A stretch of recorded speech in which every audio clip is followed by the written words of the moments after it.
Are there any thoughts that you want to add as we come to a close on the issue of communicating in a family when there's a problem? Mm-hmm.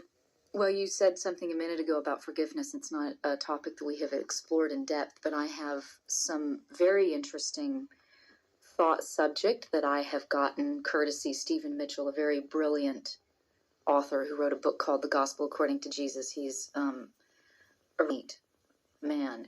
Forgiveness is not a morality. It is a state of mind. Let's let that sink in a minute. Stephen Mitchell is the guy who has explored very interestingly the topic of Jesus's purported lack of an earthly father, and how in the society into which he was born, it was critical to know one's paternity, and that in fact being called son of Mary is a searing insult, because you are by omission proclaiming that this child is bastard. And thus the subject of forgiveness, being grown up in this community where he was treated so miserably, is particularly, as well as it should go without saying, the subject of his spiritual father being even more rich because of lacking an earthly father. Forgiveness is something that happens because you know how you're going to feel, what that release is going to be when it happens inside of you. I have had a very interesting relationship with forgiveness in that technically wanted to forgive people, but I have not found it possible.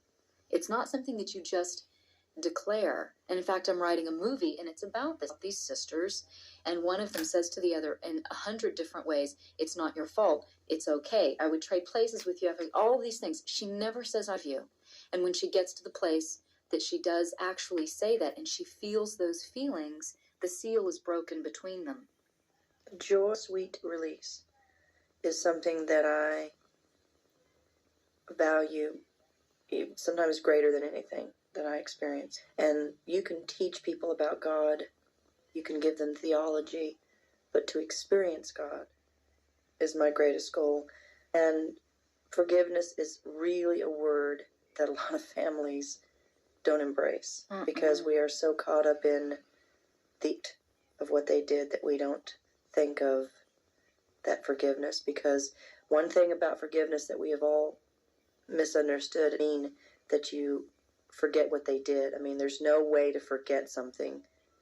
People think that it causes you to have to give up a part of yourself, something to forgive, and it's not something that I agree with. People also think that when you forgive, you're giving that person permission right, to acknowledge what they have perpetrated against you, that you are taking away the value of the hurt.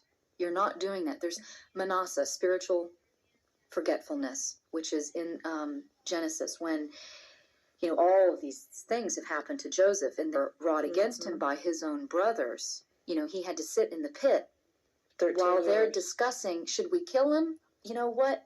Let's get more money for that. He listens to this conversation that his own brothers have about him. And all those years later, when he is a king, and he had a second born, he names his first one Ephraim. Stories. This was actually a beautiful sermon that Pastor Stan preached that Arch got the tape of for That Sister I Whit. lived It through. absolutely, it is such a concept that rocks, and it's called. And then he named his second son Manasseh, for the Lord hath made me forget the travail of my father's house. And when Joseph's brother, the one who made the decision to sell him, comes to Joseph and realizes that that is his brother, he looked at him in the face.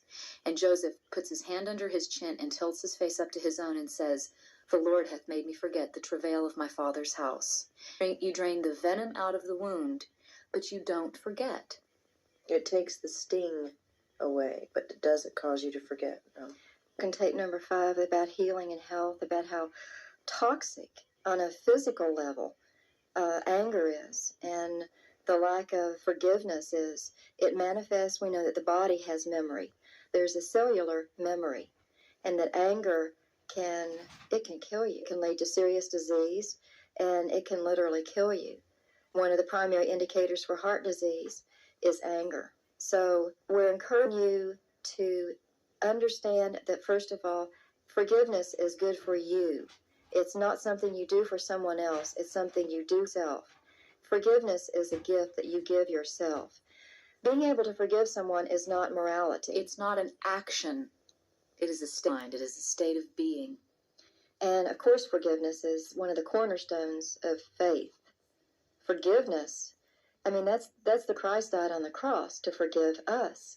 This is absolutely the premise of all the world's great religions, is forgiveness. So if you do call yourself a religious person, if you're holding on to some... well, first of all, I would prefer if someone said I'm a spiritual person. If you're a religious person, and in that you have some sense of pride and righteousness, and you're holding on to not for someone because you think you're biblically authorized, I'm sorry, my friend, you are in fact wrong. Forgiveness, one of the primary doctrines of the Bible and what God teaches us. If there is one thing that will get me weeping in a heartbeat, it is the moment when Jesus said, "Forgive them, Father, for they know not what they do." Eloi, lamnu tabak. Isn't that amazing? I The mean, last even thing. at the last moment, having gone through what he's gone through. And how human is Jesus? Because what did he say right before then? Why hast thou forsaken me? It's the duality. It's your spiritual nature and your human nature. And he was able to rise above the human nature, small mind, your ego, whatever you want to call it, and have the expanse to say, forgive them for they know. And then I love this. And this is one of my little Bible quizzes. What does Jesus say when he appeared, when after he's been resurrected? Oh, I just read about this. And it's so cool because, of course, they're in this tremendous flurry of activity. They're flipped out-sided. Are they psychotic? What is going on? And they say all kinds of things to him. And he says the same thing 3 different times. It's the important message. Oh, I just read this. I forget. Peace be with you. Yes. That's all he says.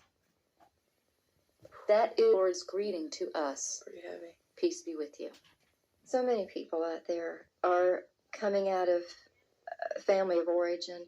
They were not, that they didn't hear the word, I'm sorry. I know that was certainly my experience at home. This family unit is the maximum of civilization for you. These are your earliest leaders. These are your earliest cultural leaders, your parents and your siblings. If you don't hear the words, I'm sorry, if you hear a person say, I forgive you, then I believe that you're the designated hitter in your family. You're special. You're listening to tape. What we're telling you now is that you are the changer in your family. You're the designated hitter. You're the one who can break these patterns that maybe have been handed down for generations in a family that are so unhealthy.